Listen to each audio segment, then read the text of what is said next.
నమస్తే, welcome to V10 news. ముందుగా headlines. Telangana రైతులను తడిగుడ్డతో గొంతు కోసి వెన్నుపోటు పొడిచిన ఘనత రేవంత్ రెడ్డిది. కేటీఆర్. మా వ్యవసాయ శాఖ కార్యదర్శి గారు చెప్పిన లెక్కల ప్రకారం ప్రభుత్వం రైతు రుణమాఫీ కింద బ్యాంకులకు 18,000 కోట్లు ఇచ్చింది. బట్టి విక్రమార్క. చెత్త డంపింగ్ ఆపారు, ఇబ్బందులు పడుతున్న చెత్త ఆటో కార్మికులు. వైఎస్ఆర్సీపీ అధ్యక్షులు వైఎస్ జగన్ క్యాంపు కార్యాలయంలో మర్యాదపూర్వకంగా కలిసి కృతజ్ఞతలు తెలిపిన మాజీ మంత్రి బొత్స సత్యనారాయణ. తెలంగాణ రైతులను తడిగుడ్డతో గొంతు కోసి వెన్నుపోటు పొడిచిన ఘనత రేవంత్ రెడ్డిదే.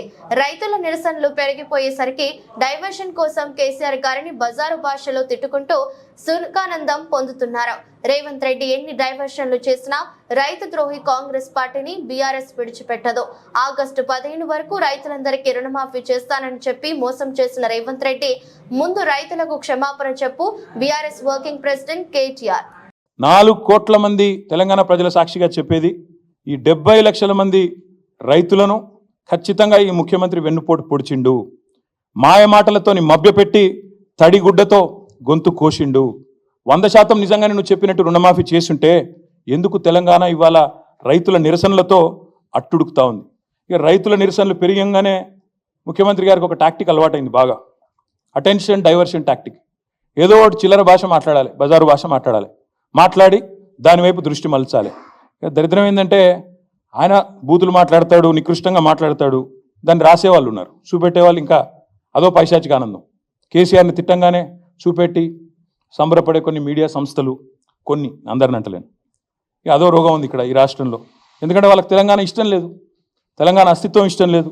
కాబట్టి సహజంగా కేసీఆర్ని తిడితే సంకలు గుద్దుకుంటూ అరే బాగా తిట్టిండు అని సంబరపడే కొంతమంది సన్నాసులు ఎవరైతే ఉన్నారో వాళ్ళకి నేను చెప్తా ఉన్నా, మేము అటెన్షన్ డైవర్ట్ కాం. మేము బరాబర్ రైతులతోనే ఉంటాం. ఆయన ఎన్ని చిల్లర మాటలు మాట్లాడినా, ఎంత బజారు భాష మాట్లాడినా, తన వికృత స్వరూపాన్ని ఎంత బయట పెట్టుకున్నా మేము మాత్రం రైతుల కోసమే రణం చేస్తాం, రైతులతోనే ఉంటాం. మేము ఖచ్చితంగా ఎంబడబడతాం. ఇవాళ ఒకటి కాదు మోసం. చూడండి ఒకసారి, రైతు భరోసా పెంచుతా అన్నాడు, ఎగ్గొట్టిండు. రుణమాఫీ అన్నాడు, మోసం చేసిండు. బోనస్ అన్నాడు, బోగస్ అయిపోయింది. కానీ వదిలిపెట్టం, ఇచ్చేదాకా ఎంబడబడతాం. రైతులకు కరెంట్ అన్నాడు, 24 గంటల కరెంట్ అన్నాడు, ఎక్కడుందో మాకే తెలియదు. అందుకే ఈ రైతు ద్రోహి ప్రభుత్వాన్ని వదిలిపెట్టకుండా వేటాడుతామని చెప్పి విజ్ఞప్తి చేస్తా ఉన్నా. అందుకే రేపటి నుంచి మా పోరాటం రేపు మొదటి అడిగే. డెడ్ లైన్లు మారుస్తూ ఉన్నారు, హెడ్ లైన్లను మేనేజ్ చేస్తూ ఉన్నారు. మాకు అర్థమవుతా ఉంది, రైతులకు కూడా అర్థమవుతా ఉంది. హెడ్ లైన్ మేనేజ్మెంటు, ఆస్ట్రేలియా పర్యటనలు మేము కూడా చూస్తున్నాం, రైతులు కూడా చూస్తూ ఉన్నారు. కాబట్టే నేను చెప్పేది, ఖచ్చితంగా ఈ ప్రభుత్వం ఏదైతే తేదీ చెప్పిందో 15 ఆగస్టు అని, మాఫీ చేయనందుకు మాఫీ మాంగో, కిసానోసే మాఫీ మాంగో పెళ్ళే చేయలేదు, చేతగానోళ్ళం సన్నాసం అని ఒప్పుకోకపోతే, మీరు ఇచ్చిన మాట కనుక నిలబెట్టుకోకపోతే వదిలిపెట్టం, వేటాడతాం. మా వ్యవసాయ శాఖ కార్యదర్శి గారు చెప్పిన లెక్కల ప్రకారం ప్రభుత్వం రైతు రుణమాఫీ కింద బ్యాంకులకు 18,000 కోట్లు ఇచ్చింది. కొత్తగా ఇచ్చే రుణాలు ఇప్పటి వరకు 7,500 కోట్ల వరకు మాత్రమే రైతులకు బ్యాంకుల ద్వారా ఇచ్చారు అని వారి లెక్కల ప్రకారం చెప్పారు. బ్యాంకర్లు అందరూ రైతుల విషయంలో మానవీయ కోణంలో ఆలోచించి రైతులకు ఎక్కువ మొత్తంలో రుణాలు ఇవ్వగలరని నా మనవి. తద్వారా రైతులందరికీ సకాలంలో వ్యవసాయం చేసుకోవడానికి మనం సహాయపడితే తద్వారా రైతులకు లాభం చేకూరుతుంది. మీరు సీనియర్ శాసనసభ్యులు, గతంలో మంత్రిగా పనిచేసిన అనుభవం కూడా ఉంది. మీరు పూర్తి వీడియో వినకుండా నేను మాట్లాడిన దాంట్లో కొంచెం భాగం మాత్రమే తీసుకొని అబద్ధం ఎలా చెప్పగలుగుతున్నారు? ప్రజలకు మీరు ఇచ్చిన అబద్ధపు మోసపూరిత హామీలను నెరవేర్చలేదు గనుకనే గత ఎన్నికల్లో మీ పార్టీని ఓటమి పాలు చేశారు. అయినా ఇంకా కూడా మీరు ఇలా అబద్ధాలను ప్రచారం చేస్తే నమ్మేది ఎవరు చెప్పండి? రైతు రుణమాఫీ సంపూర్ణంగా కాలేదని, కేవలం 7,500 కోట్లు మాత్రమే రైతు ఖాతాల్లో జమ అయ్యాయని SLBC state level bankers committee meeting లో ఒప్పుకున్నందుకు డిప్యూటీ సీఎం ఫైనాన్స్ మినిస్టర్ బట్టి మల్లు గారి ధన్యవాదాలు. Statistics is saying that so far only 7,500 crores only have been renewed and given to the farmers. So I request, what are the money we have transferred to you, to see to that money goes to the farmers timely. Particularly agricultural lending, if you don't do it timely, then there's no point uh, even if it is delayed a week days also, the disease comes and goes, and it's fine. Crop goes. Friends, as our agriculture sector secretary mentioned very well and very clearly and very meaningfully also, with the lots of trouble and problems, that we have gathered so much of money and transferred that money nearing to the tune of 18,000 crores in a span of a month, where we have started our GO in July 15th, and first quarter we started 18th, and 30th second quarter, and third quarter we given in August 15th. In a span of 1 month, we have transferred 18,000 crores, thinking that our farmers will get timely lending again, so that they can reinvest their money and produce crops more and more. But his statistics is saying that so far only 7,500 crores only have been renewed and given to the farmers. So I request, what are the money we have transferred to you, to see to that money goes to the farmers timely. Particularly agricultural lending, if you don't do it timely, then there's no point even if it is delayed a week days also, the disease comes and goes, and it's fine. Crop goes. So our request is, anyway you got the money, don't take the much time and call the farmers, and have a meeting with them, see to that they get the lending at the earliest. ప్రధానమంత్రి నరేంద్ర మోదీ బుధవారం విదేశీ పర్యటనకు బయలుదేరారు. నేటి నుంచి 3 రోజుల పాటు ఆయన పోలాండ్, ఉక్రెయిన్ దేశాల్లో పర్యటించనున్నారు. ఈ పర్యటనకు ముందు ప్రధాని మోదీ ఓ ప్రకటనను విడుదల చేశారు. ఉక్రెయిన్ లో శాంతి, స్థిరత్వం త్వరగా తిరిగి రావాలని ఆకాంక్షిస్తున్నట్లు పేర్కొన్నారు. మధ్య ఐరోపాలో భారత్ కు పోలాండ్ కీలక ఆర్థిక భాగస్వామిగా ఉందని, ఇరు దేశాల మధ్య భాగస్వామ్యాన్ని మరింత ముందుకు తీసుకెళ్లేందుకు ఈ పర్యటనలో చర్చించనున్నారు. ఇరు దేశాల మధ్య ద్వైపాక్షిక సహకారాన్ని బలోపేతం చేయడమే ప్రధాన అంశంగా ఈ పర్యటన సాగనుంది. भारतीय समुदाय से मिलने के लिए उत्सुक हूँ, क्योंकि हमारे साझेदारी को और आगे बढ़ाया जा सकेगा और भारतीय समुदाय के जो तमाम सदस्य हैं उनसे भी प्रधानमंत्री की मुलाकात होनी है। उन्होंने ये भी लिखा कि इसके बाद, यानी कि पोलैंड की यात्रा के बाद, प्रधानमंत्री व्लादिमीर ज़ेलेंस्की, क्योंकि यूक्रेन के राष्ट्रपति हैं, उनके निमंत्रण पर यूक्रेन जाने वाले हैं। और सबसे अहम हमें ये याद रखना होगा कि यूक्रेन किसी भी भारतीय प्रधानमंत्री की यूक्रेन जाने की ये पहली यात्रा होगी। तो प्रधानमंत्री आज से 22 अगस्त तक पोलैंड की यात्रा पर रहेंगे और इस लिहाज से भारत की अगर हम बात करें तो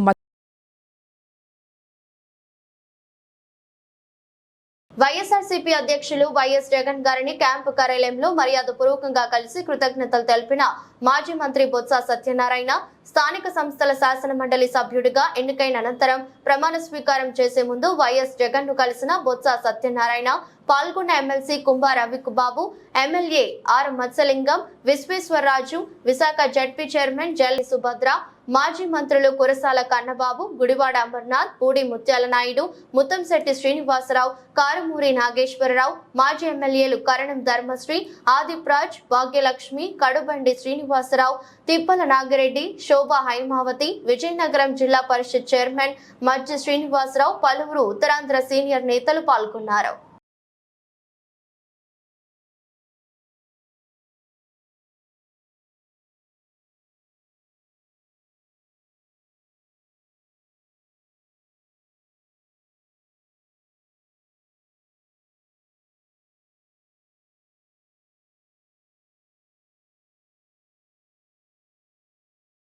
దేశ ప్రధాని నరేంద్ర మోదీ 10 ఏళ్ల పాలనంతా ఆదాని అంబానీలకు మేలు చేసిందే తప్ప పేద ప్రజలకు ఏమాత్రం ఉపయోగపడలేదని ఏఐసిసి జాతీయ కార్యవర్గ సభ్యులు మధు యాష్కి అన్నారు.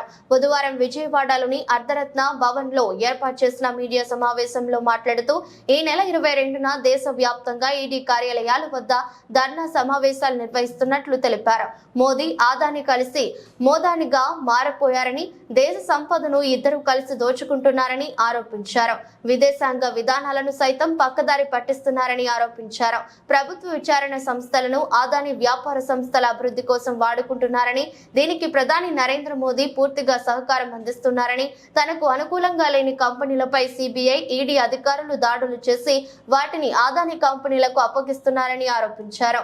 ప్రజలకు వాస్తవాలు తెలియజేసేందుకు ఈ నిరసన కార్యక్రమాలు చేపడుతున్నట్లు తెలిపారు. శివాజీ గారు మిగతా సీనియర్ నాయకులందరికీ కూడా నాతో పాల్గొన్న వాళ్ళందరికీ కూడా తెలుపుతూ, గత 10 సంవత్సరాల నుంచి మోదీ గారి ప్రభుత్వం ఏర్పడ్డాక తనకు అనుకూలుడైన కొందరు వ్యాపార సంస్థలతో రాజ్యాంగబద్ధమైన సంస్థలని ధ్వంసం చేస్తూ, రాజకీయాలను ప్రలోభం చేస్తూ అధికారానికి వచ్చింది మోదీ గారి యొక్క ప్రభుత్వం. మోదీ గారు ప్రభుత్వానికి వచ్చినాక తన ప్రాణమిత్రులకి, ముఖ్యంగా ఒక నేరం జరిగినప్పుడు A1 మొదటి ముద్దాయి ఉంటాడు. అట్లా A1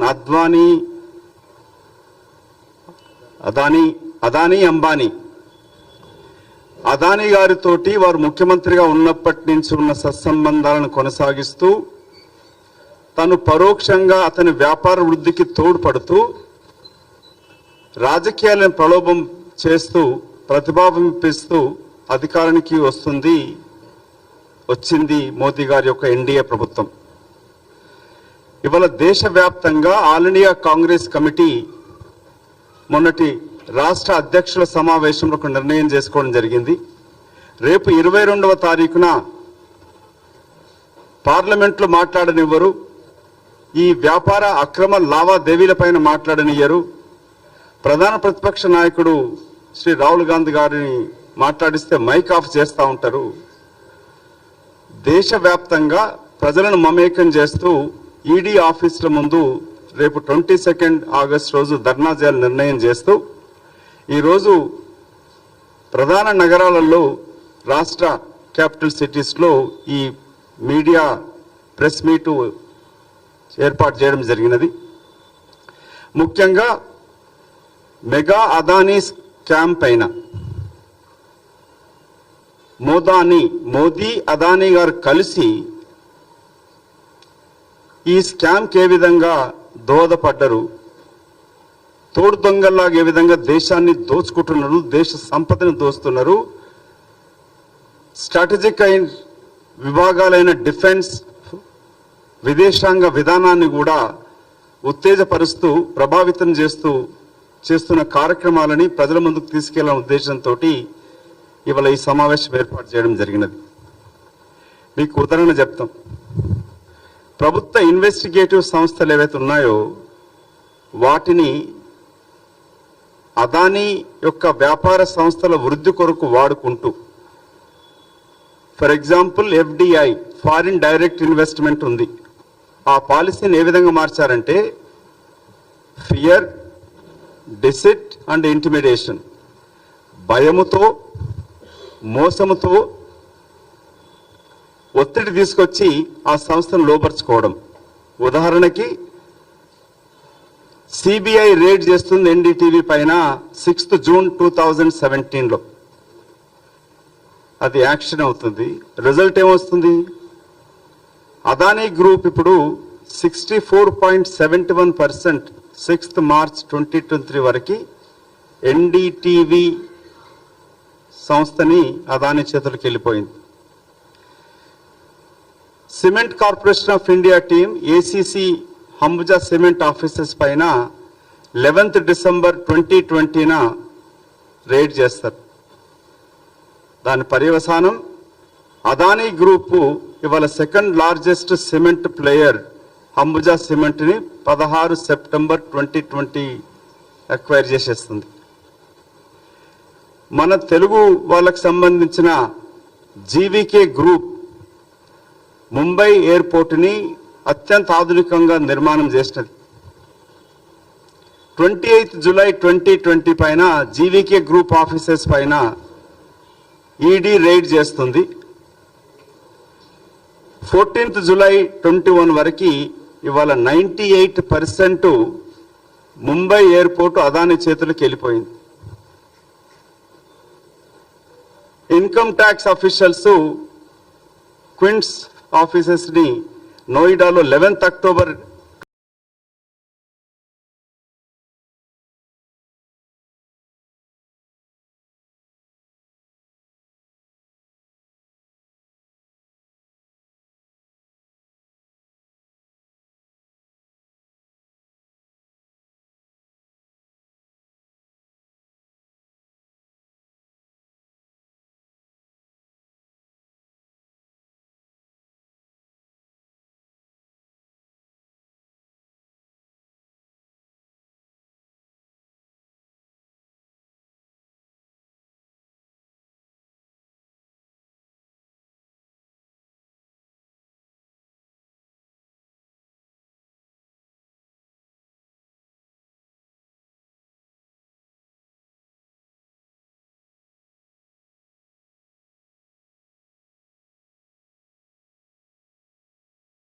ముఖ్యమంత్రి సొంత నియోజకవర్గం కొడంగల్లోని కోస్గి ఉమ్మడి మండలంలో మొత్తం 5 బ్యాంకులు ఉన్నాయి. 5 బ్యాంకుల్లో మొత్తం 20,239 ఖాతాలు ఉన్నాయి. 3 విడతల్లో ముఖ్యమంత్రి సొంత నియోజకవర్గం కోస్గి మండలంలో 8,527 మందికి రుణమాఫీ అయింది. అది కూడా పాక్షికంగా మాత్రమే అయింది. కేటీఆర్ ముఖ్యమంత్రి సొంత నియోజకవర్గం పరిస్థితి. కోస్గి ఉమ్మడి మండలంలో మొత్తం 4 బ్యాంకులు ఉన్నాయండి. 5. 2 SBI బ్రాంచ్లు ఉన్నాయి, 2 తెలంగాణ గ్రామీణ వికాస బ్యాంకులు ఉన్నాయి, అదేవిధంగా 1 Mahbubnagar DCC bank single window, మొత్తం 5 బ్యాంకులు. ఈ 5 బ్యాంకుల్లో మొత్తం కలిపి ఉన్న ఖాతాలు ఎంత అంటే 20,239. 20,239. 3 విడతలుగా ముఖ్యమంత్రి నియోజకవర్గంలో ఈ కోస్గి మండలంలో ఇప్పటివరకు ఎంతమందికి రుణమాఫీ అయింది అంటే అది కూడా పాక్షికంగానే అయింది, మొత్తం కాలే. 8,527 మందికి మాత్రమే అయింది. 3 విడతలుగా ఏదైతే ముఖ్యమంత్రి ఉదరగొడుతుండో ప్రచారం 100% అయిపోయింది, ఓడిచిపోయింది, ఇక పాలాభిషేకాలు, వెంటనే నాకు విగ్రహాలు పెట్టండి అని చెప్పి ఏదైతే మాట్లాడుతున్నాడో మొత్తం జరిగింది ఎంత అంటే ముఖ్యమంత్రి సొంత నియోజకవర్గం కొడంగల్లోని కోస్గి మండలంలో 20,239 మందికి గాను 8,527 మందికి మాత్రమే అయింది. సరే, హైదరాబాద్ రీజనల్ రింగ్ రోడ్డు ప్రగతిపై కలెక్టర్లు ఏం చేస్తున్నారో, పనుల పురోగతి ఏమిటనే దానిపై రోజువారీ సమీక్ష చేయాలని ముఖ్యమంత్రి రేవంత్ రెడ్డి ఉన్నతాధికారులను ఆదేశించారు. భూసేకరణ ఇతర విషయాలపై ఎప్పటికప్పుడు అప్డేట్ సమాచారం తనకు అందజేయాలన్నారు. RRR ప్రగతిపై రాష్ట్ర సచివాలయంలో ముఖ్యమంత్రి రేవంత్ రెడ్డి బుధవారం సమీక్ష నిర్వహించారు. RRR ఉత్తర భాగంలో భూసేకరణ పనులకు సంబంధించిన వివరాలను అధికారులు ముఖ్యమంత్రికి తెలియజేశారు.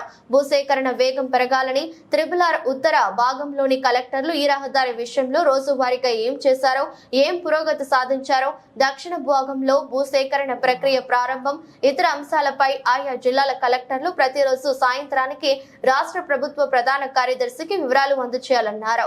భూసేకరణలోనూ పారదర్శకంగా వ్యవహరించాలన్నారు. CS తో పాటు మౌలిక వస్తువులు ప్రాజెక్టుల సలహాదారు శ్రీనివాసరాజు, ముఖ్యమంత్రి OSD షానవాజ్ ఖాసిం, ఆయా జిల్లాల కలెక్టర్లు R&B ఉన్నతాధికారులతో వాట్సాప్ గ్రూప్ క్రియేట్ చేసి ఎప్పటికప్పుడు పనుల పురోగతిని అందులో అప్డేట్ చేయాలని సూచించారు. ఒక సమీక్ష సమావేశానికి మరో సమీక్ష సమావేశానికి మధ్య కాలంలో పురోగతి తప్పనిసరిగా ఉండాలని ముఖ్యమంత్రి ఆదేశించారు. మేడ్చల్ జిల్లా కాప్రా GHMC పరిధిలోని చెత్త డంపింగ్ ఆపారు ఇబ్బందులు పడుతున్న కార్మికులు. ఈ సందర్భంగా మాట్లాడుతూ గత కొన్ని సంవత్సరాలుగా ఇక్కడ చెత్త డంపింగ్ చేస్తున్నామని, ఇప్పుడు ఇక్కడ డంపింగ్ చేయవద్దని చెప్పడంతో ఇబ్బందులు పడుతున్నామని అన్నారు. కరోనా సమయంలో ఎన్నో సేవలు చేశామని తెలిపారు. 4 రోజుల నుండి ఇంటి యజమానులు చెత్త తీసుకువెళ్లాలని ఫోన్ల మీద ఫోన్లు చేస్తున్నారని, ఇప్పుడు కొంతమంది బడా బాబులు వెనుక ఉండి నడిపిస్తూ మమ్మల్ని ఇక్కడ చెత్త వేయకుండా అడ్డుకుంటున్నారని ఆవేదన వ్యక్తం చేశారు. ఏకనైనా అధికారులు, ప్రజాప్రతినిధులు స్పందించి ఈ సమస్యను పరిష్కరించాలని కోరుతున్నారు.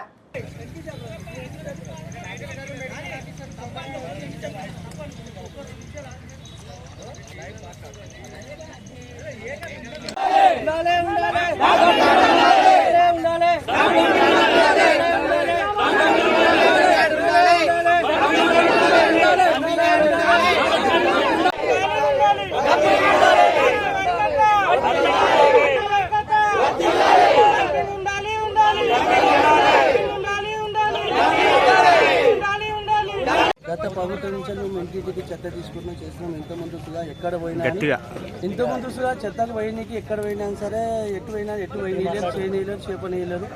ఇక ఎక్కడని మేము అప్పుడు గత ప్రభుత్వం ఉన్నప్పుడు అందరినీ రిక్వెస్ట్ చేసి అందరిని అడుగుతుంటే చేస్తుంటే పలానా దగ్గర మన షాకెట్ కాడ డంపింగ్స్ పెట్టారు, ఏర్పాటు చేశారు. గత ప్రభుత్వం మేము తెచ్చుకొని పోసుకుంటూ చేసుకుంటూ వచ్చినాం. ఇప్పటికి 12-13 సంవత్సరాలు అవుతుంది. కరోనా టైంలో ఉన్న టైంలో మంచిదానికి చెడ్డానికి అన్నీ వేసుకుంటూ వచ్చినాము. మేము రామ్కి వచ్చి డబ్బులు వర్కౌట్ చేసారు. మేము డబ్బులు వేసుకుంటూ పోయినాం, చేసుకుంటూ వచ్చినాం. ఒకటి మన గీతా మేడము, ఇంకా ఆయన పురుషోత్తము, వీళ్ళు కంపెనీలు ఓటలు పెద్ద పెద్ద ఓటలు వాళ్ళు పట్టుకొని వచ్చి కింద పోసుకొని వాళ్ళు పైసలు ఎంత వ్యక్తమై మా పొట్ట మీద కొట్టి మమ్మల్ని రోజు తీసేసే పరిస్థితి ఇచ్చేది, డంపింగ్ ఎత్తేసే పరిస్థితి కాడికి తెచ్చారు. వాళ్ళది ఏముందేమో మేము చెప్తే వాళ్ళు అర్థం చేసుకోవాలి. కొద్దిగా అధికారులు పెద్ద పెద్ద అధికారులు ఏ అధికారులు అయినా సరే కొద్దిగా మాకు సహాయపడి అడ్డుపడి మాకు డంపింగ్ మళ్ళా వేరే దగ్గర కడాచేదాకా మాకు ఇదే డంపింగ్ కడాచేదాకా మేము మాకు ఈయన రికార్డ్ చేసి మాకు ఈయన ఉంచాలని మేము అడుగు చేసుకుంటున్నాం.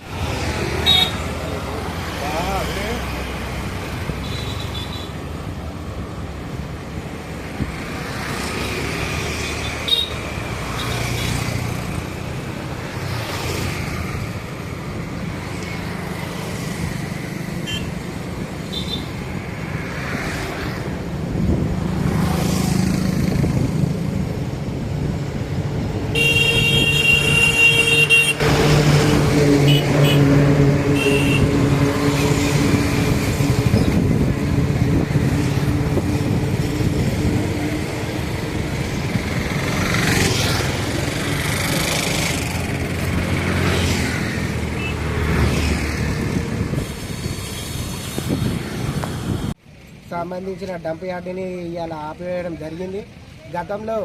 గత ప్రభుత్వం మేయర్ బొంతు రామ్మోహన్ గారు ఈ స్థలం కేటాయించి ఆటోలు కూడా ఇవ్వడం జరిగింది. ఈ పాయింట్ చూపెట్టినాక కానించి కూడా ఇన్న కూర్చుకోవడం జరుగుతుంది. ఈ తర్వాత ఇన్నోళ్ళు అందరూ వచ్చి అబ్జెక్షన్ చేయడం జరుగుతుంది. ఎందుకంటే ఇక్కడ ప్రాబ్లం ఏంటంటే రామ్కి వాళ్ళ సంస్థలతో పెద్ద పెద్ద బండ్లు 30 టన్నులు 40 టన్నులు ఏవైతే పెద్ద బండ్లు ఉన్నాయో అవి వచ్చి ఇక్కడ కింద పోయడం వల్లనే ఇష్యూ అవుతుంది. స్వచ్ఛ ఆటోలతో ఇష్యూ కాదు ఇది ఏమున్నా సరే పెద్ద బండ్లు పోయడం వల్లనే ఇష్యూ అయిపోతుంది. చిన్న బండ్లతో ఇష్యూలో మేము డబ్బాలలో పోసుకుంటాం. గత 12-15 సంవత్సరాల నుంచి నీట్గా ఉంది. ఎన్నలేని సమస్య వీళ్ళు కింద పోయడం వల్లనే ఇదంతా సమస్య లేచి వచ్చింది. ఇది అధికారులు కానీ ఎవరైనా కానీ కమిషనర్ కానీ దీనికి స్పందించాలి. తొందరగా వచ్చి డంప్ యార్డ్కి వచ్చి ఇప్పుడు కాప్రా సంబంధించిన కమిషనరు డిప్యూటీ కమిషనరు వీళ్ళందరూ ఉన్నారు. వీళ్ళు వచ్చి ల్యాండ్ సర్కిల్ పాయింట్ కాడికి వచ్చి చూడాలని మేము కోరుతున్నాము. ఇంకొకటి ఏంటంటే మాకు చెత్త అనేది తీయడానికి పాయింట్ లేకపోతే మేము చెత్త తీసుకొచ్చుకొని ఆడబోయాలి. తీసుకొచ్చి మా ఇంటి చెత్త అయితే కాదు కదా, ఎక్కడో పక్క రాష్ట్రం నుంచో ఆ రాష్ట్రం నుంచో తీసుకొచ్చి పోస్తలేము మేము. ఇంకా రామ్కి వాళ్ళే ఇంకా వేరే కంపెనీల నుంచి వేరే కాడి నుంచి ఈ నుంచి ఆ నుంచి తీసుకొచ్చి పోస్తున్నారు తప్ప కానీ మా ఆటోలు మాత్రం 1, 2, 3 3 సర్కిళ్ళు 3 డివిజన్ల నుంచి తీసుకొచ్చి డబ్బాలలో పోయడం జరుగుతుంది. పోసి మాకు నీట్గా ఉంటున్నాం. ఏంటంటే వాళ్ళు కింద పోయడం వల్ల ఇదంతా ఇష్యూ. అంతా ఎట్లా పడితే అట్లా ఇష్టారాజ్యంగా కంపెనీలు కానీ హోటల్స్ కానీ పెద్ద ఫంక్షన్స్ వాళ్ళు కానీ వాళ్ళు పోయడం వల్లనే డీసెంలు పెద్ద ట్రక్కర్లు అన్నీ తీసుకొచ్చి కింద పోయడం మొత్తం ఆ గాలికి వచ్చి రోడ్ల మీదకి పోతుంది. ఇదంతా వాళ్ళకి స్పందించిందే.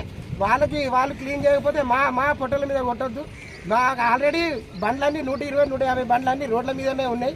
అన్నీ నింపి ఉన్నాయి. మరి అది కూడా ఖాళీగా ఉన్నాయి అంటే అది కాదు, మొత్తం చెత్త మొత్తం నింపి రెడీగా ఉన్నాయి. అది పోయడానికంటే మాకు ఇక్కడ వేరే కాడ స్థలం చూపెట్టే కానించి మా జిహెచ్ఎంసీ కమిషనర్ కోరుకునేది ఒకటే, వేరే కాడ మాకు స్థలం చూపెట్టండి, మీరు మమ్మల్ని అక్కడ గుమ్మనండి, అప్పటిదాకే మాకు ఇది నడవేయాలి. అంత సడన్గా తీయడానికంటే కూడా ఇబ్బంది కదా. ఇప్పుడు ఇళ్ళలో అందరికీ రోగాలు ముందే వైరల్ ఫీవర్లు జ్వరాలు గుండె జబ్బులు అవన్నీ వస్తున్నాయి. ఈ వల్ల 3-4 రోజులు మురిగే వల్ల మళ్ళీ జ్వరాలు పెరుగుతాయి. దీనివల్ల ఏమంటుంది కమిషనర్ గారు ఏమంటారు, మీరు చెత్త పోతలేరు అంటారు. మేము పోతేనే మాకు డంపింగ్లో లేకుండా చేసి దీని గురించి కమిషనర్ అమరపాల్ గారు మేరం కూడా చెప్తున్నాం స్పందించి వాళ్ళు కూడా తొందరగా దీన్ని చర్య తీసుకుంటే బాగుంటుందని కోరుకుంటున్నాం. వార్తలు ముగించే ముందు మరోసారి హెడ్లైన్. తెలంగాణ రైతులను తడిగుడ్డతో గొంతు కోసి వెన్నుపోటు పొడిచిన ఘనత రేవంత్ రెడ్డిది. కేటీఆర్. మా వ్యవసాయ శాఖ కార్యదర్శి గారు చెప్పిన లెక్కల ప్రకారం ప్రభుత్వం రైతు రుణమాఫీ కింద బ్యాంకులకు 18,000 కోట్లు ఇచ్చింది. పట్టి విక్రమార్క. చెత్త డంపింగ్ ఆపారు. ఇబ్బందులు పడుతున్న చెత్త ఆటో కార్మికులు. వైఎస్ఆర్సీపీ అధ్యక్షులు వైఎస్ జగన్ క్యాంపు కార్యాలయంలో మర్యాదపూర్వకంగా కలిసి కృతజ్ఞతలు తెలిపిన మాజీ మంత్రి బొత్స సత్యనారాయణ. ఇదరస్ట్ బులెటిన్ మరో బులెటిన్లో మళ్ళీ కలుద్దాం. అంతవరకు సెలవు. నమస్కారం.